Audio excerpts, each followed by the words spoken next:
Okay, I thought I'd kind of do a recap of the things that have happened since this haunting started. What we were able to find out so far is that my wife, who is an ordained minister, had this attachment following her around for the last 30 years or so. And excuse me if I get out of breath. I'm going through chemotherapy right now, and it's kicking my ass. So we had little things happening here and there, like we would go to sleep and wake up, and it was in the summertime, and the heat would be turned on instead of the air conditioning, or vice versa. In the wintertime, the air conditioning would turn on in the middle of the night. We get up and it'd be 30 degrees in the house. Um, but we kind of put that off. We didn't really think too hard about that because it was just little things, and it was few and far between. And then when this blew up here was when we moved into this house. The people who lived next door, apparently there was a young boy who was murdered next door. Um, and so there was already evil in that house. And when the husband went to jail, the wife grabbed her kids up and took off. They left everything over there. They barely took anything with them. They just wanted out. And so what happened when they left, it all just came over here and all melded together. So we had the activity from that house coming over here where there was already an attachment because of my wife. And my wife was blessing the house, and it wasn't really helping. So we had about 15 different investigations. We had like five different cleansings from five different groups. And that did seem to help quite a bit. Things started to tone down some, and that's really what we wanted. I wanted to get it down to an acceptable level, something that I could live with. Um, and we're pretty much gotten to that point now. Now, there are still things going on. I just did another video last night about a banging that came out of nowhere. Sounded like somebody punched a wall in my house.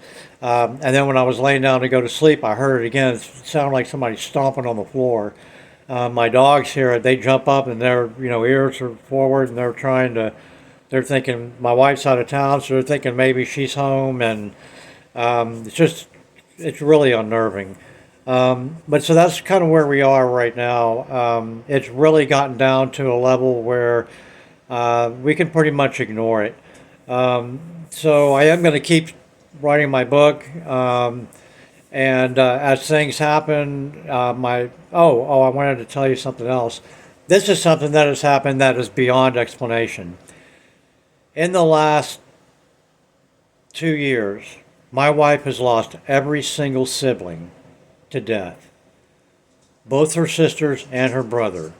And in the last 10 years, she's lost her mother, father, grandparents, and now all her brothers and sisters are all dead. Of the people in the immediate family who were here when we got here 25 years ago in 1998, her and I are the last two. We're the last two left. Everybody else is dead, and most of them died in the last 2 years since this haunting started. I can't blow that off. I just can't. I can't do it. It's just too coincidental. There's a lot of other things that have happened. We've had death. My landlady and her family. She had a 35-year-old cousin just died, heart failure.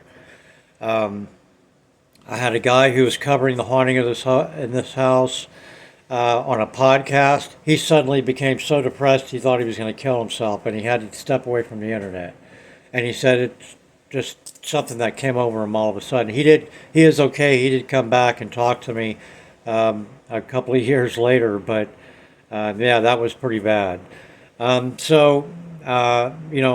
have cancer now, and that's acting up to the point where I'm on chemotherapy, trying to heal it at least enough to where I can have surgery.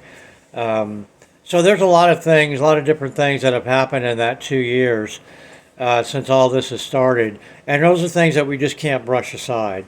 But we are moving forward. I am keeping on my book.